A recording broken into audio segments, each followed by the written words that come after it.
l'âge de 14 ans a de l'esprit et cette capacité de faire quelque chose compliqué comme ça, sans vraiment secret. Et puis, d'être un groupe secret et d'un groupe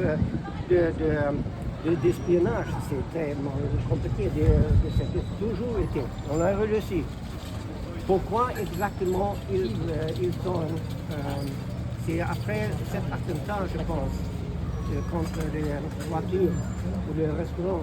Et après, ils sont, contre le Mazarine avec Czesław Sieradski, a essayé d'aller à Bars. Ils sont pris dans les... C'est comme ça, c'était... Je ne sais pas, c'est une petite discussion pourquoi le groupe était... pourquoi on a oui. Mais de toute façon, et Sieradski, c'est un nom qu'il faut peut-être aussi parler de cette histoire. Parce que Czesław Sieradski, il était polonais. Et Czesław Sieradski, il est vu comme un non-alsacien, un non-allemand. On l'a lui traité comme les juifs, il est polonais, non-juif. On l'a lui traité comme un sub-humain. On l'a lui juste assassiné dans une camp ici. Je pense que c'est un camp. Mais tous les autres, les Alsaciens, ils sont traités amiablement. Mais les traiteurs. Et Marcel a toujours refusé d'accepter cette idéologie. Il a dit non, je ne veux pas.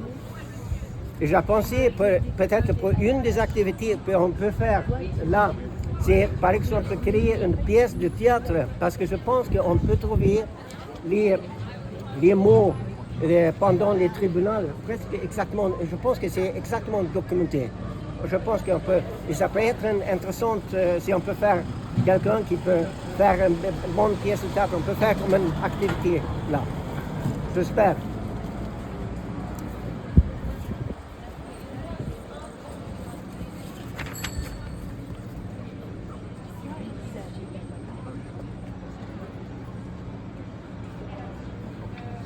So, je vais terminer. En d'autres termes, la main noire et Marcel Weynen ont un message très important à toutes les générations. Nous devons toujours lutter contre la tyrannie sous quelque forme qu'elle se présente. Je trouve que cette histoire nous raconte si important que j'espère que cet endroit prendra le nom de place de la main noire. Ce sera une source d'inspiration pour les générations à venir. Les héros ne posent pas sur les arbres comme on dit en suédois. C'est mon langue maternelle.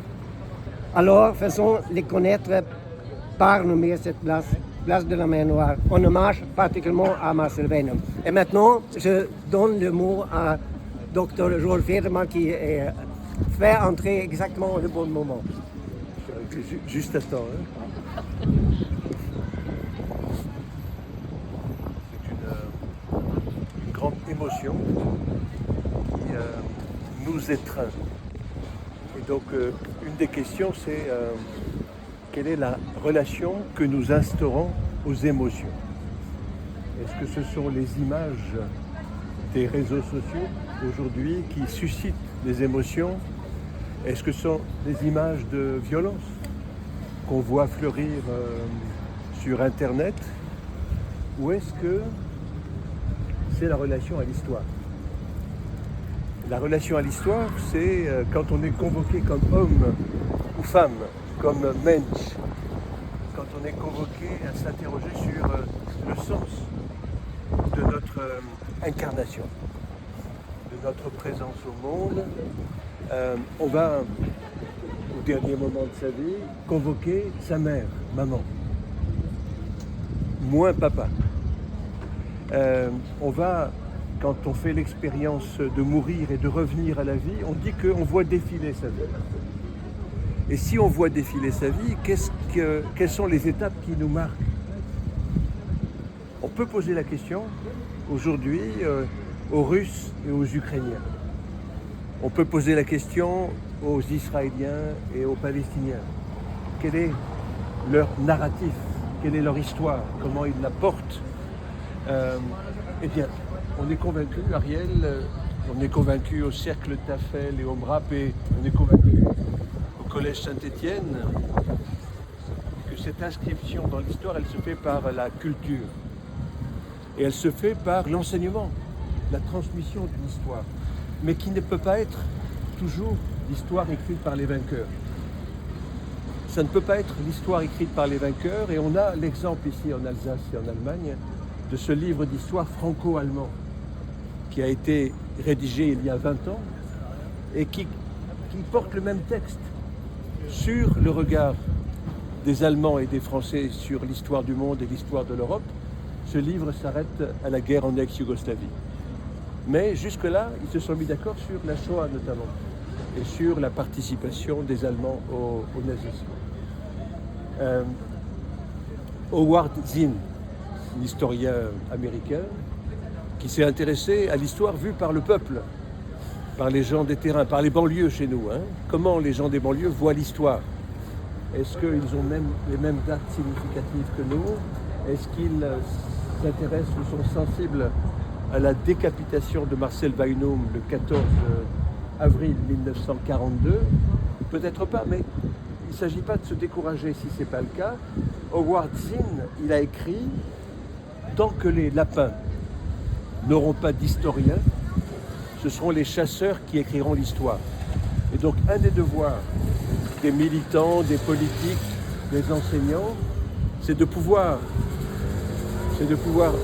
mademoiselle, restez un petit peu, c'est de pouvoir offrir un regard sur l'histoire vu des deux parties, des deux côtés. Et donc on préconise, et je ne m'éloigne pas du sujet qui nous réunit, que l'histoire d'Israël soit écrite par les Palestiniens, et que l'histoire de la Palestine soit écrite par les Israéliens. Et que, à l'image de ce qui se passe dans nos familles, dans les couples, dans un couple par exemple, moi alors je vous donne un secret de fabrique, je suis psychiatre et comme je n'ai pas de clients, je viens à Strasbourg chercher des personnes à recruter. Je me suis rendu compte, c'est un de mes secrets de fabrique que je divulgue de temps en temps. Dans mon couple, ma femme a toujours raison. Alors surtout, il ne faut pas lui dire, elle n'est pas là, c'est pour ça que je... Alors c'est ma fille qui est passée là, heureusement qu'elle ne s'est pas arrêtée. Dans mon couple, ma femme a toujours raison. Et ça, c'est vachement intéressant dans le sens où, dans la confrontation à des situations cruciales, comme l'occupation nazie, la France a toujours considéré que les Alsaciens et les Mosellans étaient des collaborateurs, qu'ils n'avaient pas su résister au nazisme, comme si la structure du nazisme ne nous était pas connue, comme si l'enseignement du nazisme était archaïque, était cosmétique, et comme si, en laissant s'installer un régime totalitaire, on n'avait pas conscience que la résistance était impossible. Et c'est la gloire de Marcel Weinum et de la main noire d'avoir eu cette folie de résister à l'âge de 16 ans. C'est inconcevable, c'est complètement fou. Et donc ce modèle qu'ils nous ont offert est un modèle inaccessible d'une certaine manière. Ça veut dire qu'il n'y a quasiment personne qui est capable, à 16 ans, de pouvoir prendre une telle décision au péril de sa vie. Au péril de sa vie, et donc pour servir des idéaux.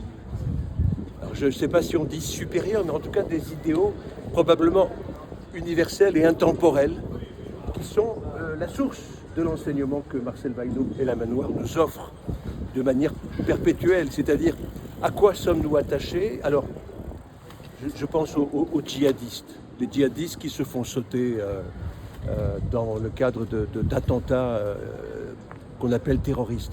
Ils sont eux aussi peut-être animés par cette conviction que la vérité est au-delà de nos propres vies et que ce qu'on fait par nos gestes et nos inscriptions politiques, on le fait peut-être pour les générations futures. Donc je me garderai de juger tel ou tel acte, mais d'essayer de l'intégrer dans une compréhension globale de l'histoire, en ayant nous la chance en Alsace de pouvoir nous inspirer de l'occupation nazie, du fait qu'il était impossible de résister, même si on honore Marcel Weinum aujourd'hui, même si on a honoré Robert Kiefer il y a 2 semaines à Bischheim, Il y a une rue Robert Kieffer. On a posé des Stolpersteine devant son domicile. On compte sur les doigts de 2-3 mains les résistants alsaciens, ce qui a fait que l'histoire de l'Alsace a été lue par Paris de manière fausse. Paris, et notamment Jacques Chirac, je ne vais pas être trop long, hein. Jacques Chirac, quand il est venu inaugurer le mémorial d'Alsace-Moselle en juin 2005, en fait, il a été convaincu que nous, Alsaciens, on n'avait pas su résister aux nazis. Comme si on leur avait résisté ailleurs, avec plus de réussite. Et en fait, il a renoncé à venir lui-même. Il n'a pas envoyé son secrétaire d'État aux anciens combattants qui était à l'époque M. Mecca Chera. Il a envoyé le seul Alsacien de son gouvernement. Et c'est très signifiant, c'était à l'époque François Loos. C'est un truc incroyable, Ariel. Ça veut dire que la France, ce combat que nous menons ici avec l'aide du Collège Saint-Étienne, la France n'a pas compris qu'on ne pouvait pas résister au totalitarisme une fois qu'il était en place. Puis ajouter ici, c'est pour ça le nom de Place de la Mer Noire est encore plus important, parce que ça va raconter pas juste pour les assassins, mais pour toute la France, qui est vraiment cette incroyable histoire, qui mérite, à mon avis, un Steven Spielberg pour faire un film, par exemple, ou n'importe quel grand réalisateur pour faire un grand film de cette. Et donc alors, dans l'intervalle, mesdames, messieurs, ma femme est arrivée, donc on ne lui répétera pas ce que j'ai dit, la voilà, Anya est là. Et deuxième secret de fabrique, donc c'est quand on est en colère. Quand je travaille avec les patients, quand ils sont en colère, quand ils sont convaincus d'avoir été bafoués, mal compris, ça vaut pour les élèves aussi, je préconise de dialoguer en chanson. Et donc ça peut donner ceci, Ariel, tu m'accompagneras pas du violon, mais je vous donne en partage. Ah non, mais j'aimerais quand tu chantes. Maintenant, je peux chanter. Ah oui, tu chantes. Oui.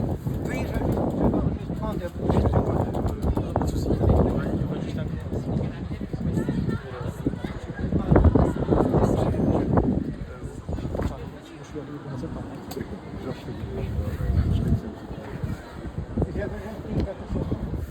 Je insiste qu'on va chanter parce que c'est une chanson qui est liée avec Strasbourg, particulièrement, qui j'ai pas su. Je ne sais pas, vous connaissez le film Casablanca de Humphrey Bogart. Cette Marseillaise-là, quand les Allemands nazis ont commencé dans le café pour chanter une chanson de reine en quelque chose. Il y a le jeune qui a un texte aussi. Ah ok, Oui. oh,